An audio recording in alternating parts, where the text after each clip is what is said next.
Hey everybody, this is 21, a little quick status update for my latest set of speed runs. Now, the idea is to do something that's a little bit unique. This is a Rustler.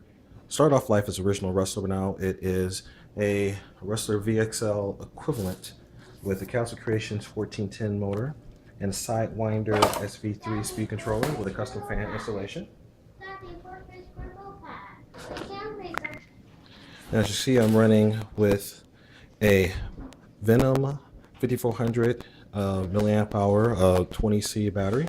Now I know a lot of guys are running 40 and 50 and larger C rated batteries, but there's a method to my madness here, and I'll get to that shortly. You can see also that I've got my GPS Garmin just rubber band in place. Not exactly the most secure installation, but it works. Turns up to this unit, fits perfectly underneath my body clip mounts here, you know, my shock tower, whatever the heck that thing is called. But it has a nice little space, rubber band in place, and it's surprisingly secure.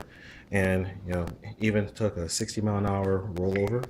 And okay, so you say, you know, 60 miles an hour in the Rustler VXL equivalent, that's really not that big a deal. Well, it kind of is, because in this situation, you see I'm running my Jayco Purple Compound foam speed tires, and they're actually quite a bit smaller circumference than the Rustler VXL stock tires. So these are 3.8-inch circumference, as opposed to 4.3 to 4.8, depending upon which tires that you're running.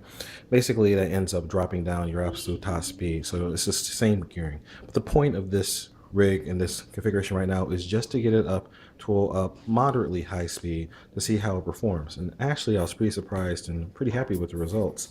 Now, again, there's a lot of fast Rustlers out there. You know, guys are putting in the Mamba Monster 2200, you know, combinations, and, you know, running 6x lipo, and, you know, just doing really insane things that way.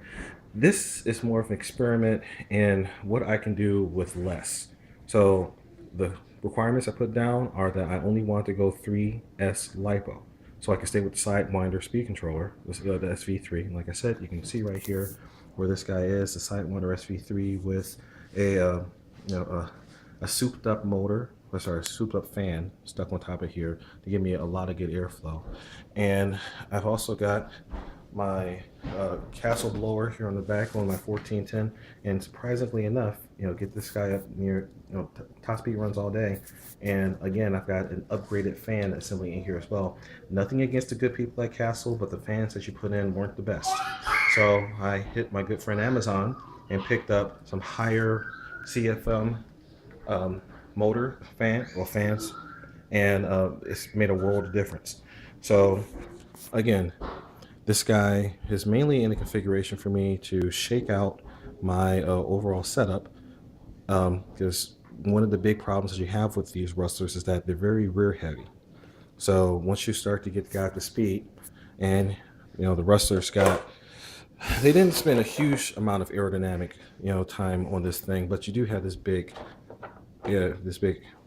spoiler on the back, which does give you some downforce. But high speed model, push down the rear, what happens? Front end pops up. Rustlers are already really tail heavy, so that ends up making a nice path to get air underneath the chassis. That creates lift. Lift is bad. So 60 miles an hour going on a slight downhill grade. This guy got some nice air, and I got some nice road rash on the whole top because it basically flipped over and slid for about 50 to 100 yards on his head. Not the best thing for a car. However, every little mistake or every little lesson is a chance for improvement. So the idea here is to get up to 90 or more with this guy, see what she can do. And again, like I was saying, it's not about going in and replying the same road that everybody else has done, because like I said, you got guys like GeoStealth and Draven and all of those guys who have been running well over 100 miles an hour, 115, 114, so on and so forth with Rustlers. But I haven't seen anybody really do anything with a 3S LiPo 1410 setup. So this is an engineer trying to do engineering experiments. Now, another thing that I noticed about the Rustler And lots of guys have this all dialed in for the guys with the larger speed controllers and the larger motor combinations. But you've got guys who are putting as much as like a pound 6 ounces in the front end of the rustler here in order to do two things: to weigh it down, and to basically you're trying to get these front wheels to bite more. Because one of the common problems that I've been seeing online and also experiencing head on is that these rustlers, because they're very rear heavy, basically the center of gravity is way back close to the rear end. So you end up with a similar situation that some of the Porsche 911 guys have in real life. You have a tail heavy car, you put a steering input on, and you essentially have an inverted pendulum problem. You guys who study physics, you know what that means. But basically, you have a pivot point up here and a big CG large mass there. Short, the point of story, short story, the back wants to pass the front. And even though situations where there's no front brakes on these, so you're braking through the wheel, but you still have, if you're not going perfectly straight, you have say a little bit of steering input in here. These front foam wheels actually give a lot of bite. So this guy bites around. The rear end is inherently unstable because of that heavy rear bias. Wants to pass the front. In my little setup here, I've got my GPS unit, which I've weighed out at 6.5 ounces. So that's actually puts the front end bite down quite a bit more, but it's not as much as it should be. So right now the center of gravity is right about here. And how do I know that? Because I actually took a scale and I took a pivot point, I balanced this guy, and I found where the CG was. To get it neutral, it needs to be more along in here. Other interesting fact, a lot of guys don't realize this in the rustlers, the suspension arms don't go straight up and down. They come back at this little bit of an odd angle. It's cambered back, I haven't measured it, but it looks to be like 15, 20 degrees back. So when you make the front end squat, you actually change the position of the axle. So you actually push the center line of the rear wheels back as much as an inch or so. So by putting extra weight down, you're actually driving the CG, or you're actually moving the pivot point of the front wheels back a little bit. So long story short, again, this is 6.5 ounces right here. By my calculations, all I really need to do is put in an extra 7 or so ounces to put my CG at about a good neutral point, a little bit forward. I still want a little bit of a rear weight bias just because I want to see how that performs, because I want to keep it nimble. But I don't think I need to go the whole 1.6 or 1 pound 6 ounces that the guys with the bigger motors are, just because my little 1410 here doesn't weigh as much. So I'm actually moving a better weight position. So all in all, this car drive without the battery is only about 4 pounds 4 ounces.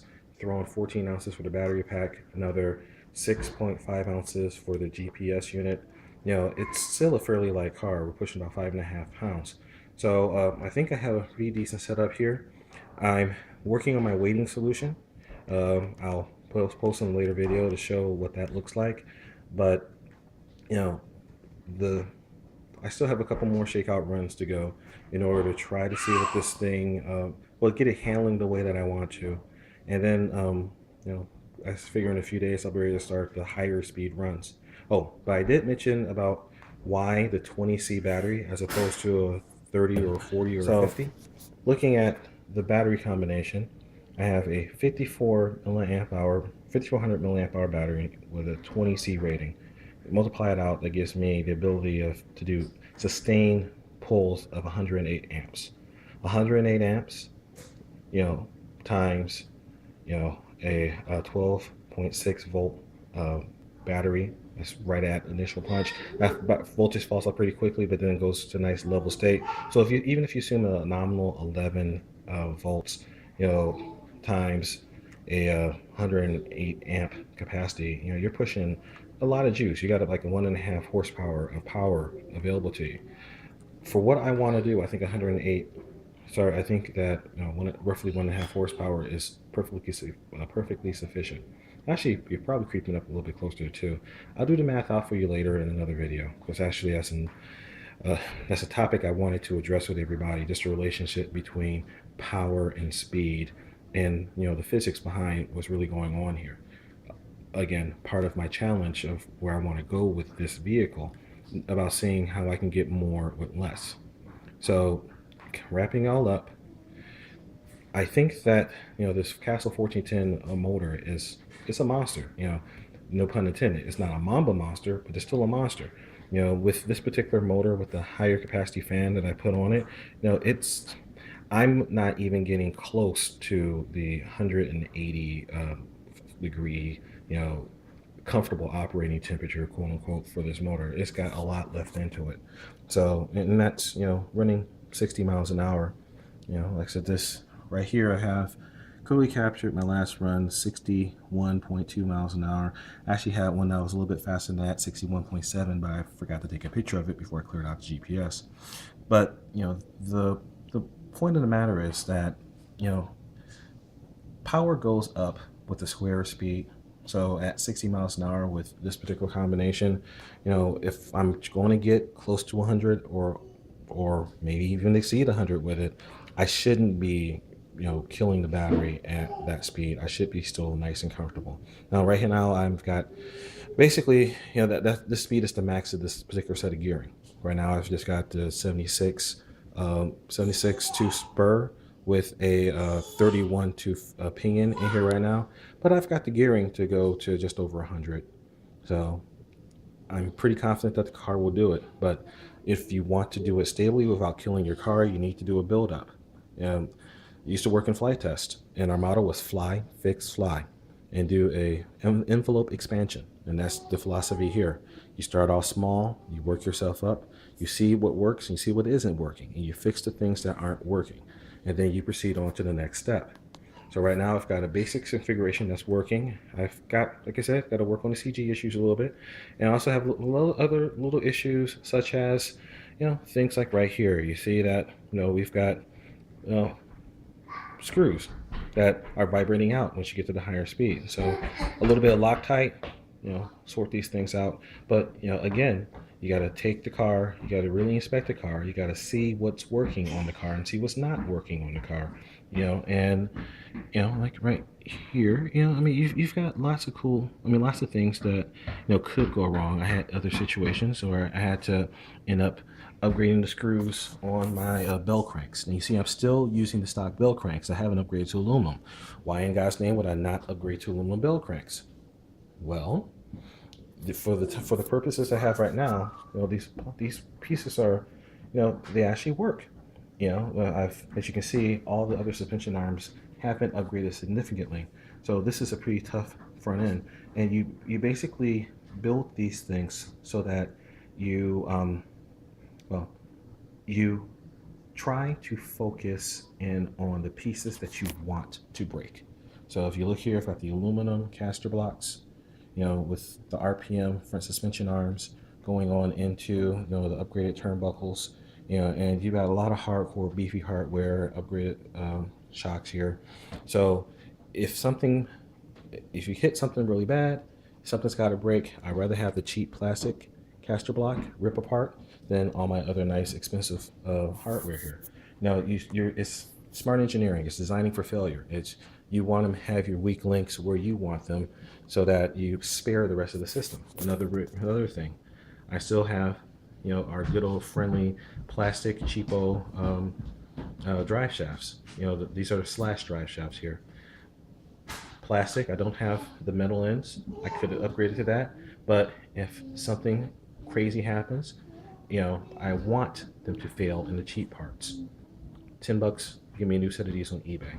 If I put in the $75 or $50 nice metal CV joints and all that, sure, they'll probably be impervious, but if something broke, they'll probably be inside my differential, where I have to take apart the whole thing in order to dig it out.